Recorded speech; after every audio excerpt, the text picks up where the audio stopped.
Hi hello ನಮಸ್ತೆ welcome back ಅನಸವಿರುಚನ್ vlogs. I hope ಎಲ್ಲರೂ ಚೆನ್ನಾಗಿದ್ದೀರಾ ಅಂತ ಭಾವಿಸಿದ್ದೀನಿ. ಅನ್ನಂ ಪರಬ್ರಹ್ಮ ಸ್ವರೂಪಂ.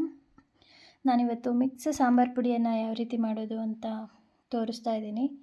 ತುಂಬ ಟೇಸ್ಟಿಯಾಗಿರುತ್ತೆ ಸಾಂಬಾರು. ಈ ರೀತಿ ಸಾಂಬಾರು ಪೌಡರ್ ಮಾಡ್ಕೊಂಡು ನೋಡಿ ನೀವು ಮನೆಯಲ್ಲಿ ಒಮ್ಮೆ, ಹೇಗಿರುತ್ತೆ ಅಂತ ನೋಡಿ. ಇದಕ್ಕೆ ಏನೆಲ್ಲ ಇಂಗ್ರೀಡಿಯೆಂಟ್ ಬೇಕು, ಯಾವ್ಯಾವ ಪ್ರಮಾಣದಲ್ಲಿ ಹಾಕ್ತಾಯಿದ್ದೀನಿ, ಮೆಜರ್ಮೆಂಟ್ ಏನಿರುತ್ತೆ ಅಂತ ನಾನು ತಿಳಿಸ್ಕೊಡ್ತೀನಿ. ಮೊದಲಿಗೆ ಏನೆಲ್ಲ ಐಟಮ್ ಬೇಕು ನೋಡಿ, ಎಲ್ಲ ನೀಟಾಗಿ ಜೋಡಿಸ್ಕೊಳ್ಳೋಣ. ಈಸಿಯಾಗಿ ಕ್ವಿಕ್ಕಾಗಿ ಮಾಡ್ಕೋಬೋದು. ತುಂಬ ಕಷ್ಟ ಇಲ್ಲ. ಧನಿಯಾ ಪೌಡರ್ ಮಾಡೋದು ತುಂಬ ಈಸಿಯಾಗಿ ಮಾಡ್ಕೋಬೋದು. ಒಂದು ಕಡೆ ನೀಟಾಗಿ ಜೋಡಿಸ್ಕೊಂಡ್ರೆ ಆಯಿತು, ಪಟಾಪಟ್ ಅಂತ ಮಾಡ್ಕೋಬೋದು. ಸೂಪರಾಗಿರುತ್ತೆ. ಈ ರೀತಿ ಒಂದ್ಸಲ ಟ್ರೈ ಮಾಡಿ ನೋಡಿ ನೀವು. ಸಾಂಬಾರಂತೂ ಅದ್ಭುತವಾಗಿರುತ್ತೆ. ಈ ರೀತಿ ಪೌಡರ್ ಮಾಡಿಕೊಂಡ್ರೆ ಸಾಂಬಾರಿಗೆ ನಾವು ಎಕ್ಸ್ಟ್ರಾ ಏನೂ ಹಾಕೋದೇ ಬೇಕಿಲ್ಲ, ಅಷ್ಟು ಚೆನ್ನಾಗಿರುತ್ತೆ. ಬನ್ನಿ ಯಾವ್ಯಾವ ಮೆಜರ್ಮೆಂಟಲ್ಲಿ ತೊಗೊಂಡಿದ್ದೀನಿ ಅಂತ ನೋಡೋಣ. ನಾನಿಲ್ಲಿ 2 kg ಧನಿಯಾನ ತೊಗೊಂಡಿದ್ದೀನಿ. 2 kg ಇದೆ ಇದು. ಕ್ಲೀನ್ ಇರೋ ಅಂಥದ್ದು ಚೆನ್ನಾಗಿರೋದು ಧನಿಯಾನ ತೊಗೊಂಡಿದ್ದೀನಿ. ಹಾಗೆಯೇ 1 kg ಜೀರಿಗೆಯನ್ನು ತೊಗೊಂಡಿದ್ದೀನಿ.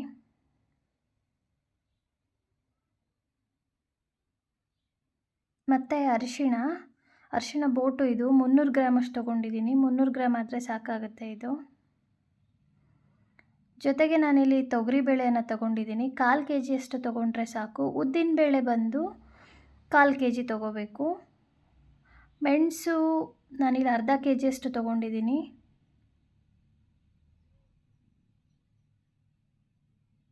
ಹಾಗೆಯೇ ಅಕ್ಕಿ ಬಂದು 1/4 kg ತೊಗೊಂಡಿದ್ದೀನಿ.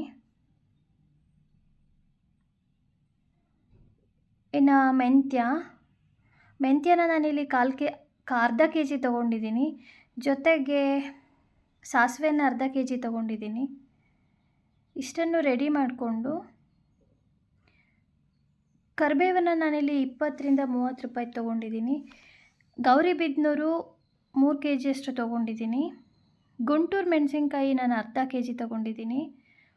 ಬ್ಯಾಡಗಿ ಬಂದು ಅರ್ಧ kg ತೊಗೊಂಡಿದ್ದೀನಿ. ಗೌರಿಬಿದನೂರನ್ನು ಜಾಸ್ತಿ ಹಾಕಬೇಕು,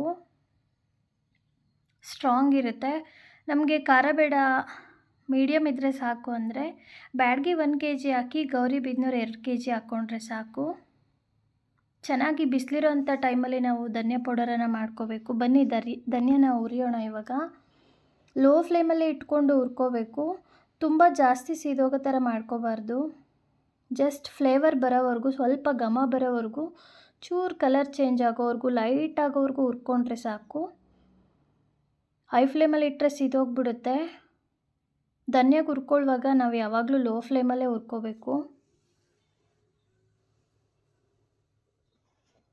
ಸ್ವಲ್ಪ ಜಾಸ್ತಿ ಹುರ್ಕೊಂಡ್ವಿ ಅಂದರೆ ಮಿಷನ್ಗೆ ಹಾಕ್ಸಿದ್ಮೇಲೆ ಕಪ್ಪಾಗಿಬಿಡುತ್ತೆ ಪೌಡರು. ಸೊ ನಾವು ಲೈಟಾಗಿ ಹುರ್ಕೊಂಡ್ರೆ ಸಾಕು. ಆಯಿಲೆಲ್ಲ ಏನು ಬೇಡ, ಡ್ರೈ ರೋಸ್ಟ್ ಮಾಡಿಕೊಂಡ್ರೆ ಸಾಕು. ನಾನಿಲ್ಲಿ 2 ರೌಂಡ್ ಹುರ್ಕೋತಾ ಇದ್ದೀನಿ. ಧನಿಯಾ ಜಾಸ್ತಿ ಇರೋದ್ರಿಂದ 2 - 3 ರೌಂಡ್ ಹುರ್ಕೋತಾ ಇದ್ದೀನಿ. ಅದಾದ ನಂತರ ನಾನು 1 kg ಜೀರಿಗೆನ ಹುರ್ಕೋತಾ ಇದ್ದೀನಿ. ನಾನಿಲ್ಲಿ 1 kg ಪೂರ್ತಿ ಹುರ್ಕೋತಾ ಇಲ್ಲ, ಅರ್ಧ kg ಹುರ್ಕೋತಾ ಇದ್ದೀನಿ. ಮತ್ತು ಅರ್ಧ kg ಹಸಿ ಜೀರಿಗೆಯನ್ನು ಹಾಕ್ಕೋತೀನಿ. ಇದು ಟೇಸ್ಟ್ ತುಂಬ ಚೆನ್ನಾಗಿ ಬರುತ್ತೆ ಹಸಿ ಜೀರಿಗೆ ಹಾಕ್ಕೊಳ್ಳೋದ್ರಿಂದ. ಮತ್ತು ನಾವು ಸಾಂಬಾರು ಮಾಡುವಾಗ ಎಕ್ಸ್ಟ್ರಾ ಜೀರಿಗೆ ಅದೆಲ್ಲ ಹಾಕ್ಕೊಳ್ಳೋದು ಬೇಕೇ ಇರಲ್ಲ, ಅಷ್ಟು ಚೆನ್ನಾಗಿರುತ್ತೆ. ನಾನಿಲ್ಲಿ ತೊಗರಿಬೇಳೆಯನ್ನು ಹಾಕ್ಕೊಂಡಿದ್ದೀನಿ 1/4 kg. ಇದು ಅಷ್ಟೇ ಲೈಟಾಗಿ ಕಲರ್ ಚೇಂಜ್ ಆಗೋವರೆಗೂ ನಾನು ಡ್ರೈ ರೋಸ್ಟ್ ಮಾಡ್ಕೋತಾ ಇದ್ದೀನಿ. ಘಮ ಬರೋವರೆಗೂ ಹುರ್ಕೊಂಡ್ರೆ ಸಾಕು.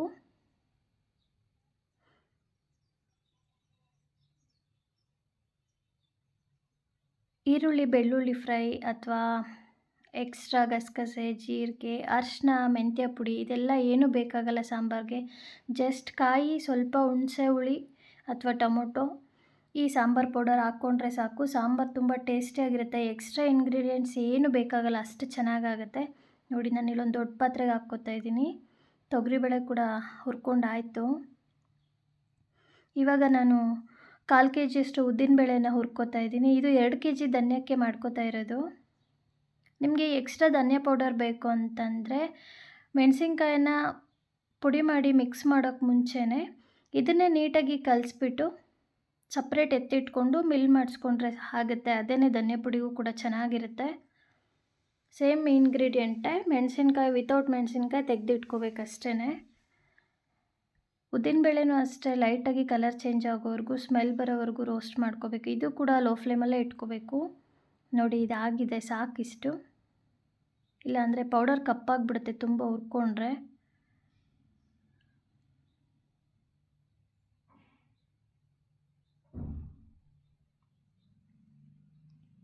ಹಾಗೆ ಅರ್ಧ ಕೆ ಜಿಯಷ್ಟು ಸಾಸಿವೆನ ಹುರ್ಕೋತಾ ಇದ್ದೀನಿ. ಇದಂತೂ ಬೇಗ ಆಗೋಗುತ್ತೆ, ಚಟಪಟ ಚಟಪಟ ಅಂತ ಅಂದ ತಕ್ಷಣ ತೆಗೆದ್ರೆ ಸಾಕು.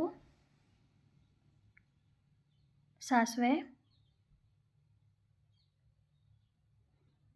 ಸ್ವಲ್ಪ ಸಿಡಿಯೋವರೆಗೂ ನಾವು ಫ್ರೈ ಮಾಡಿಕೊಂಡ್ರೆ ಸಾಕು, ರೋಸ್ಟ್ ಮಾಡಿಕೊಂಡ್ರೆ.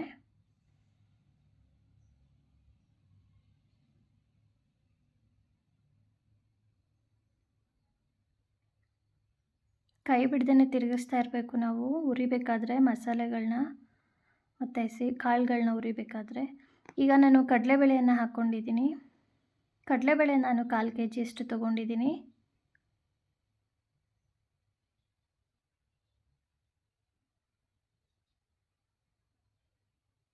ಇದು ಅಷ್ಟೇ ಸ್ವಲ್ಪ ಕಲರ್ ಚೇಂಜ್ ಆಗೋವರೆಗೂ ರೋಸ್ಟ್ ಮಾಡ್ಕೊಳ್ಳೋಣ.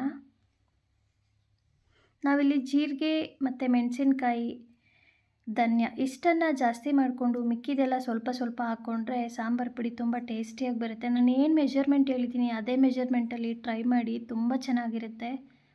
ಕಡಲೆಬೇಳೆ ಕೂಡ ರೋಸ್ಟಾಗಿ ಆಯಿತು. ಇವಾಗ ನಾನು ಒಣಗಿಸಿರೋಂಥ ಕರ್ಬೇವಿನ ಸೊಪ್ಪನ್ನು ಹಾಕ್ಕೊಂಡಿದ್ದೀನಿ. ಒಂದು 2-3 ಕಟ್ಟಷ್ಟು ಕರಿಬೇವು ಹಾಕ್ಕೊಂಡಿದ್ದೀನಿ. ಇದು ಅಷ್ಟೇ ಚೆನ್ನಾಗಿ ರೋಸ್ಟ್ ಮಾಡ್ಕೋಬೇಕು. ಇದಾದ ನಂತರ ನಾನಿಲ್ಲಿ ಅರ್ಧ ಕೆ ಜಿಯಷ್ಟು ಮೆಂತ್ಯನ ಹುರ್ಕೋತಾ ಇದ್ದೀನಿ.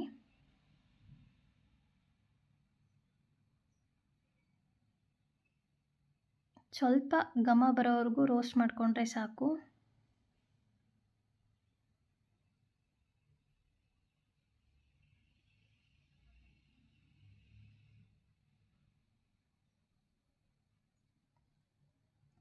ಇದು ಕೂಡ ಆಗಿದೆ. ಇವಾಗ ನಾನು ಮೆಣಸನ್ನು ಸೇರಿಸ್ಕೊತಾ ಇದ್ದೀನಿ. ಇದು ಅಷ್ಟೇ ನಾನು ಅರ್ಧ ಕೆ ಜಿ ತೊಗೊಂಡಿದ್ದೀನಿ ಮೆಣಸು.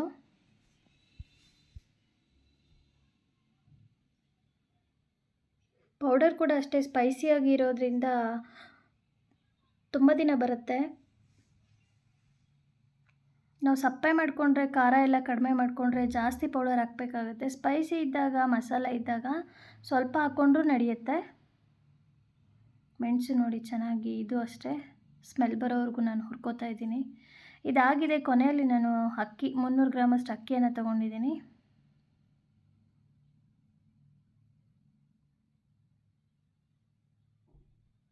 ಇದು ಅಷ್ಟೇ ಲೈಟಾಗಿ ಕಲರ್ ಚೇಂಜ್ ಆಗಬೇಕು. ಡ್ರೈ ರೋಸ್ಟ್ ಮಾಡ್ಕೊಳ್ಳೋಣ.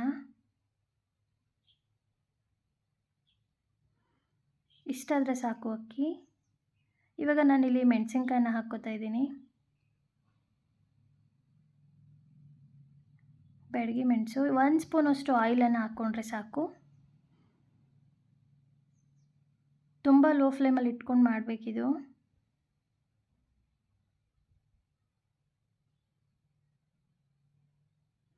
ಅದಾದ ನಂತರ ನಾನು ಗೌರಿಬಿದನೂರು ಮತ್ತು ಗುಂಟೂರು ಮೆಣಸಿನ್ಕಾಯಿನೂ ಕೂಡ ರೋಸ್ಟ್ ಮಾಡ್ಕೋತಾ ಇದ್ದೀನಿ. ಇದಕ್ಕೂ ಅಷ್ಟೇ 1 ಸ್ಪೂನಷ್ಟು ಆಯಿಲ್ ಹಾಕ್ಕೊಂಡು ರೋಸ್ಟ್ ಮಾಡ್ಕೋತಾ ಇದ್ದೀನಿ. ಆಯಿಲ್ ಹಾಕೋದ್ರಿಂದ ಸ್ವಲ್ಪ ಘಾಟ್ ಅನಿಸಲ್ಲ ಮತ್ತು ಬೇಗ ರೋಸ್ಟ್ ಆಗುತ್ತೆ ಆಯಿಲ್ ಹಾಕೋದ್ರಿಂದ. ಈ ರೀತಿ ಮಾಡಿಕೊಂಡು ಮಿಷನ್ ಮಾಡಿಸ್ಕೊಳ್ಳಿ. ಆಮೇಲೆ ಜರಡಿ ಮಾಡ್ಕೋಬೇಕು ಮನೆಯಲ್ಲಿ. ನೋಡಿ ಸೂಪರಾಗಿರೋವಂಥ ಟೇಸ್ಟಿಯಾದಂಥ ಸಾಂಬಾರು ಪುಡಿ ರೆಡಿಯಾಗಿದೆ. ಇದನ್ನು ದೊಡ್ಡ ಗಾಜಿನ ಸೀಸೆ ಇದ್ದರೆ ಗಾಜಿನ ಸೀಸೆಗೆ ಹಾಕ್ಕೋಬೋದು, ಅಥವಾ ಕವರ್ ಸಮೇತ ಒಂದು ಪ್ಲಾಸ್ಟಿಕ್ ಬಾಕ್ಸಲ್ಲಿ ಹೇರ್ ಕಂಟೆಂಟ್ ಬಾಕ್ಸಲ್ಲಿಟ್ಟು ಡೈಲಿ ಯೂಸಿಗೆ ಗಾಜಿನ ಬಾಕ್ಸಿಗೆ ಸ್ವಲ್ಪ ಎತ್ಕೋಬೇಕು. ತುಂಬ ಟೇಸ್ಟಿಯಾಗಿರುತ್ತೆ ಈ ಸಾಂಬಾರು ಪುಡಿ. ನೀವು ಮನೆಯಲ್ಲಿ ಒಂದು ಸಲ ಟ್ರೈ ಮಾಡಿ, ಸಕ್ಕತ್ತಾಗಿರುತ್ತೆ. ಇದರಿಂದ ಸಾಂಬಾರಂತೂ ಅದ್ಭುತವಾಗಿರುತ್ತೆ. ನನ್ನ ಈ ವಿಡಿಯೋ ಇಷ್ಟದಲ್ಲಿ ಫ್ಯಾಮಿಲಿ, ಫ್ರೆಂಡ್ಸ್, ರಿಲೇಟಿವ್ಗೆ ಶೇರ್ ಮಾಡಿ. ಯಾರೆಲ್ಲ ನನ್ನ ಚಾನಲ್ ಸಬ್ಸ್ಕ್ರೈಬ್ ಮಾಡದೆ ನೋಡ್ತಾ ಇದ್ದೀರಾ ಸಬ್ಸ್ಕ್ರೈಬ್ ಮಾಡ್ಕೊಂಡು ನೋಡಿ. ಹಾಗೆ ಪಕ್ಕದಲ್ಲಿರುವಂಥ ಬೆಲ್ ಐಕನ್ ಕ್ಲಿಕ್ ಮಾಡಿ ನನ್ನ ಎಲ್ಲ ವಿಡಿಯೋ ನೋಟಿಫಿಕೇಷನ್ ಕೂಡ ನೀವು ಪಡಿಬೋದು. ಈ ವಿಡಿಯೋ ಹೇಗಿತ್ತು ಸಾಂಬಾರು ಪುಡಿ ವಿಡಿಯೋ ಅಂತ ಕಮೆಂಟ್ ಸೆಕ್ಷನಲ್ಲಿ ತಿಳಿಸಿ. ನೀವು ಈ ರೀತಿ ಒಂದು ಸಲ ಟ್ರೈ ಮಾಡಿ, ಖಂಡಿತ ಇಷ್ಟ ಆಗುತ್ತೆ. ಸಾಂಬಾರಂತೂ ಟೇಸ್ಟಿಯಾಗಿರುತ್ತೆ, ಒಮ್ಮೆ ಟ್ರೈ ಮಾಡಿ. Thank you for watching. Take care, bye. ಮುಂದಿನ ವಿಡಿಯೋಲಿ ಭೇಟಿಯಾಗೋಣ.